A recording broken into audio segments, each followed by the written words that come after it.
guys, welcome back to Outdoors Anonymous. In today's video, I'm going to do a pack dump of all my gear that I take with me when I go out coyote hunting. So if you're looking at getting started in coyote hunting, which by the way is one of my most favorite ways of going hunting, if you're looking to get started in coyote hunting, you found the right video. So we're going to go over all the bare essentials that you definitely should have when you go coyote hunting. And I think you'll be surprised at exactly how inexpensive it might be for you to be able to get started. I'm a budget outdoorsman, I'm a budget hunter, budget fisherman. I'm all about staying under the budget, right? So if you guys are in that same boat as me, I think you found the right video. Stay tuned as we go over all the gear that I use, which by the way, you're probably not going to need all of the gear that I'm using, but there's definitely a top 3, top 5 pieces of equipment that you definitely will need when you go coyote hunting. So stay tuned for that, and we'll go over all the gear for you to get started. Well, let's get started with bare essentials, item number 1. You're gonna need something to shoot it with, right? So I've got here my Remington 700 PCR. I've got a Vortex Diamondback Tactical 6-24 by 50 scope equipped on it. I've got my Magpul bipod equipped on it as well. And it's on a Magpul stock with adjustable cheek rest and adjustable buttstock here as well. So this is the rifle that I use for coyote hunting. Why? Because it's chambered in 6.5 Creedmoor. I find the 6.5 Creedmoor doesn't damage the fur of the animal too much, so when I go and do sell the coyote fur, it doesn't get degraded too much. It's also very accurate round in my experience. I use this rifle for my long range target shooting as well, so I'm very familiar with the rifle, and I'm very familiar with how to dial the scope and everything at different distances, and how to range the coyotes just with a scope, say if my rangefinder for some reason or other isn't working. But yeah, this is the gun that I use. The type of caliber that you guys can use, we'll talk about that in another video. By the way, this is going to be a little video series that I'm going to be putting up, so check out the playlist. I'm going to make this video part of a playlist, so check out my playlists after you're done to see the other videos following this video afterwards as well, where we're going to talk about caliber options. We're going to be talking about call sequences, what calls to use, when, how I find my coyote stands, how I scout for coyotes, and how to e-scout for them using Google Maps and the internet. Anyways, let's get back to the video. So item number 1, the rifle. You need a rifle to shoot the coyote with. Bare essentials item number 2.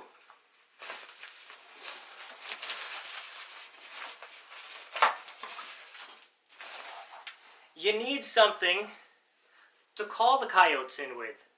So what I have here is the Lucky Duck Revolt. It's got, I think they said 110 pre-programmed sounds in the remote here. You have the option of adding more sounds as well. I'm also going to be doing a more detailed review of this particular e-collar, but this particular e-collar has had good success when I've used it thus far. So I like this e-collar. I definitely would recommend it, but like I said, check out the rest of this playlist later on, where I'm going to be doing a more detailed review of this e-collar, and you guys can check that out and see if this particular one might be the right one for you as well. Anyways, item number 2 of the bare essentials, you need something to call the coyotes in with. Alright, on to item number 3 of the absolute bare essential items that you need to go coyote hunting. Guys, you need something to shoot out of your rifle. So obviously you need some ammo, right? That's it. Guys, when I mean bare essentials of coyote hunting, that's really pretty much all you need. You need something to call the coyotes in with. You need something to shoot them with. That's it. It's a lot simpler than what a lot of people make it out to be. If you can call the coyotes in and you've got a gun and some bullets to be able to shoot them, that's really all you need. Now we're going to move on to some other items in my pack. Now for the rest of the items that we're going to move on to, they're going to be the nice to haves. You don't have to have them, but they're nice to have. So I'm going to try to go in like sort of order of importance of what you might want to add next. Also, I'm going to try to go in order of, you know, what's better for your budget, you know, the cheaper stuff, and then go in sort of that order. So the cheaper stuff first before you have to stop dropping lots of dollars on the more expensive stuff that are nice to have. So next item, let's go. Next item, nice to have, is some sort of shooting stick. Something like this. I'll show you guys right away why. Say you've got your caller out there and you're able to call some coyotes in. What are you doing in your stand? Most of the time when you're coyote hunting, you're sitting down. So you're either sitting down in a sit-up chair, or you're sitting down in, and I don't have this kind of chair, but it's sort of like a backpack chair, and you're sort of just sitting down on the ground, just a little bit elevated, maybe like 3-4 inches off the ground. So you're not sitting on the ground, but you're sitting on the ground, if you know what I mean. So most of the time when you're coyote hunting, you're sitting down. So it's good to have some sort of shooting stick to get elevated, unless you've got a bipod on your rifle that extends longer. Like this is the maximum my bipod extends up to, so that's why I use a shooting stick like this. Now you can make your rifle loadout so that your bipod is maybe 24 to 36 inches or more, and then you wouldn't need some sort of shooting stick like this. But because I use this rifle mainly for precision shooting, I didn't want to put a longer bipod on it, so that's why I just opted to use a shooting stick on mine. I picked this shooting stick up for, I think it was like 20 bucks at our local Cabela's here. So when you're hunting coyotes, you're sitting down. You're probably going to be sitting down on the ground like this, either on the ground without even a chair, or you're going to be sitting down on the ground like this with some sort of a ground chair. So when you're hunting coyotes, you've got your collar out there, and you need a shooting stick to get elevated like this. Like, unless, like I said, you've got a longer bipod on your rifle, then you don't need a shooting stick. That's why I said nice to have, because you're going to be like this.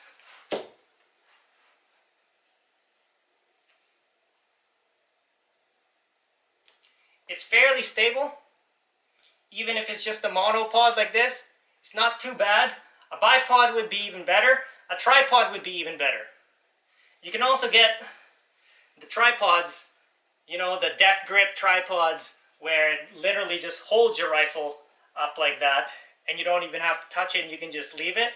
But this video is for budget hunting, and those tripods are $200 to $300 and above. So we're not going to talk about that in this video, but those are some other options for you guys. There's other videos out there on YouTube of tripods like that. Alright, so the next item on the list, I'm going to do it 2 items together because they sort of go with each other. You need, well, not necessarily need, but it's nice to have, let's call it semi-essential, a pair of binoculars, right? Depending on the landscape that you're hunting, I've been hunting coyotes in open fields, and you can see them coming from like over 1 kilometer away.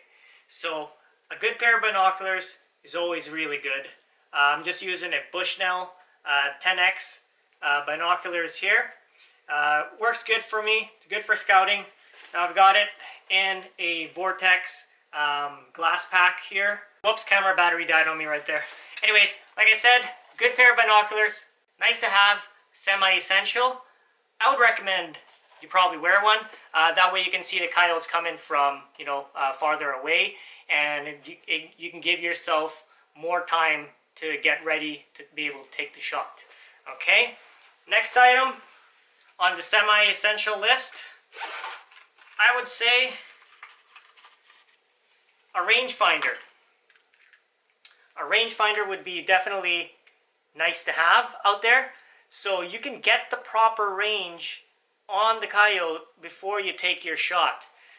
The last thing you want to do is try to guesstimate the range of the coyote and end up missing it or injuring the animal, but not lethally, and then it gets away injured.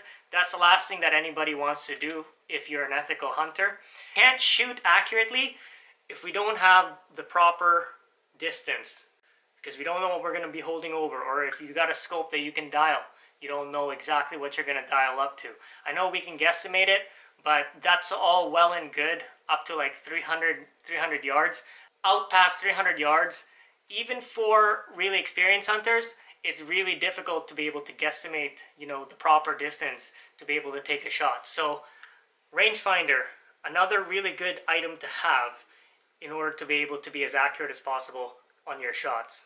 All right, so far we've gone over the absolute bare essentials that you 100% need, and the semi-essentials that's also nice to have that'll help you out really well on your hunt. So I'd like to just take this quick opportunity to ask you guys, if you guys are finding value in this video so far, and if you guys are liking this video so far, please do drop a thumbs up. It really helps me out to help get my channel out there, and it lets me know that, you know, I'm actually providing value for you guys out there, and it also keeps me motivated to keep on making these types of videos for you guys. So having said that, please, if this video is giving you some sort of value so far, please drop a thumbs up, leave a comment down below, let me know how I'm doing, let me know what you think so far of the video. Anyways, let's move on. Now we're going to get into the more conditional type of equipment. So we're going to move on now to, say, clothing. So the reason why I say that's conditional is because depending on where you are, the type of clothing that you're going to wear is going to be different. So here where I am, coyote hunting usually happens in the winter time, and we have really, really cold winters. Our coyote season ends in February 28th, and like for example, right now it's like mid-February, and our weather has been minus 40 degrees Celsius here in Manitoba. So you are going to need some really, really warm clothes to be able to keep you warm and keep you comfortable while you're out there hunting. So we're going to move on to some clothing pieces right now. First and foremost, it's your extremities that get cold first. So you're going to need a really warm pair of gloves. I've got here some minus 40 rated gloves here. They're double, I think they might even be triple layered, insulated, waterproof, windproof. These gloves work really well, but even then, in minus 40, I still start to feel cold on the fingertips. Like the rest of the hand is okay, but the fingertips still tend to feel a little bit cold every now and then, depending on how long I'm out for. So definitely get yourself a pair of nice warm gloves. Make sure that they're rated for the temperature that you're going to be hunting in. Next item on the list would be a nice pair of really warm boots. So these are Baffin boots that I've picked up. They're insulated, waterproof. They're rated for minus 50, so these boots work really well. Like these boots, my toes can withstand, my feet and my toes can withstand the cold when I'm out hunting for coyotes. When I'm wearing these boots, it's no problem. And I just double up with 2 layers of wool socks, and I'm golden, right? So warm pair of boots, warm pair of gloves. The next, toque, a nice warm insulated toque here, and face masks, head and face covering. So I've got Arctic Camo face covering here. It's got the vents on there as well, so you can breathe easy. That'll keep me warm when I'm out there, so that my face doesn't get frostbite from the cold. Okay? Another one, maybe, if you want, is some sort of scarf, right? To keep your neck even warmer. Just to double up and triple up on the layers. The more comfortable you feel out there, the longer you're going to be able to stay out and hunt for coyotes, and also the more comfortable you're going to be, the more relaxed you're going to be, and the more relaxed you are while you're out hunting, the better of a shot you're going to be able to take when the time comes. So clothing wise, like I said, it's conditional, depending on where you live, depending on the weather out there where it is, where you're hunting. But here, super cold, so I wear super warm clothing. Now for bibs, I've got an insulated bib here. There it is. It's called Redhead Bone Dry. Waterproof, windproof, breathable. Double layer, insulated, waterproof, and windproof. So this goes on this way, and it covers all the way up to my chest like this. So it gives extra padding and extra insulation on your midsection here, which you really want to keep warm. To be able to keep your core body temperature warm, you really want to keep that midsection of your body warm, where all your organs are. So this, I wear these insulated bibs, and to match that, I bought it as a matching set. I've got this jacket, again, rated for the same as the bibs are, which is -30. So the bibs are rated for -30. This is also rated for -30 degrees. It's a matching set, so it's same brand, Redhead Bone Dry, and super warm jacket. It's actually like sometimes I sweat when you're moving around. When I'm hiking into my stand and I'm wearing all this, I tend to sweat because it keeps you really warm. But when you're just sitting there, your body temperature isn't rising because you're not moving and you're just sitting still. They're really nice because it keeps you really warm, even when you're just sitting there. So yeah, that's all I've got for clothing. Like I said, guys, clothing, it's conditional depending on the climate and the area that you're hunting in. Just wear clothing that's right for your hunting spot. All right, and the next thing, guys, is optional. Sometimes I use a ground blind. So this here is just your typical Cabela's brand. It's a hub style ground blind. Totally optional. Like I said, you don't even have to be in any sort of blind. You can sit either just on the ground or get one of those like backpack ground chairs and just sit on that chair on the ground, and have like like a bush line or tree lines or bushes behind you as your backdrop. And you'd be wearing camo clothing, and you'd be fine with that. And last, but definitely not least, is your pack, right? So totally conditional and dependent on the type of hunt that you're doing. I've got a day pack here. I'm just used to carrying this day pack around when I'm hunting. It can get upwards of 50 to 60 pounds, depending on the type of hunt and how far I gotta hike in and what equipment I gotta bring along with me. Of course, I film my hunts, so I also have to bring my camera equipment. Like this camera right now is sitting on this tripod. It's a collapsible tripod. Then I gotta bring the camera, I gotta bring the extra batteries. Then I got my GoPro and the GoPro accessories as well. I bring all that stuff with me too because I film my hunts. So it's very difficult for me to hunt light. Of course, you could definitely hunt light as well. But I like to just always carry my pack around with me. I've got food in there, I've got water, snacks, whatever else, depending on how long I'm planning on staying out. But when I go out, especially if I'm going out on public land, I tend to over prepare. So just in case when shit happens, I always want to be prepared to be able to survive overnight.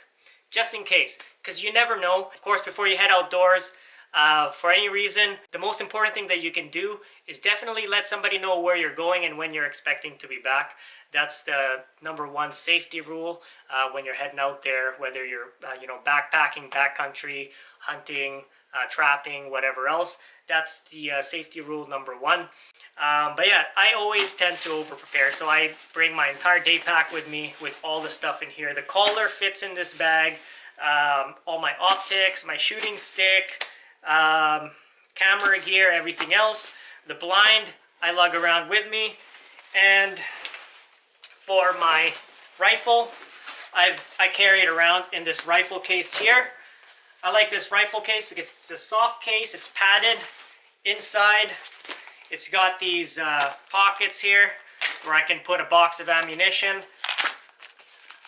I carry the magazine in this one here, and I can carry whatever else in this pocket here. So, plus it's got the sling, so I can just sling it around my back, just beside my pack.